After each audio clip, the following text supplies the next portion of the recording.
আগের দিন রাত্রেবেলা ভিজিয়ে রাখি চিয়া সিডস আমি সকালবেলা একটু গরম জল করে দিয়ে আর ওর মধ্যে একটু অ্যাপেল সাইডার ভিনিগার দিয়ে মিক্স করে খেয়ে নিই। আর যেহেতু এসিবি থাকে তাই স্ট্র করে খাওয়াটাই ভালো, নাহলে দাঁতে প্রবলেম হয়। গোলু গেছিলো আজকে সানডে তাই ড্রয়িংয়ে, আর তার ফাঁকেই আমি স্নানটাও সেরে নিলাম। আর আজকে দেখো সানডে বলে হাট নিয়ে এসছে অনেক কিছু, সেগুলো পরে গুছোবো। তার আগে গোলু বলছে খিদে পেয়েছে, তাই গোলুর জন্য ডিমের অমলেট বানিয়ে দিলাম একটা।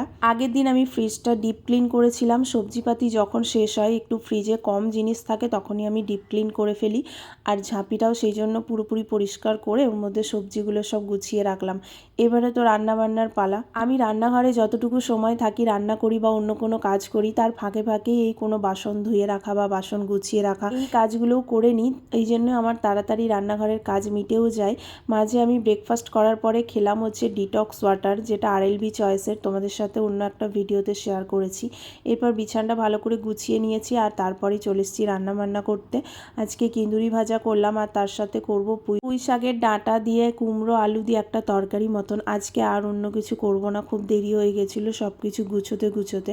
ভাত হয়ে গেছে, তরকারি ভাজা সব হয়ে গেছে। তার ফাঁকে আমি আমার জন্য ওটসের রুটিটা বানিয়ে নিলাম। ওটসের রুটি না এমনি আটার রুটির মতন কিন্তু ভালো ফোলে না, কিন্তু খেতে মোটামুটি ভালোই লাগে। আর এই হচ্ছে আজকে আমার লাঞ্চ করার পরেই দেখি আমার ফ্লিপকার্ট গ্রসারি থেকে যেগুলো অর্ডার ছিল সেগুলো সব দিতে চলে এসেছে। টাটা।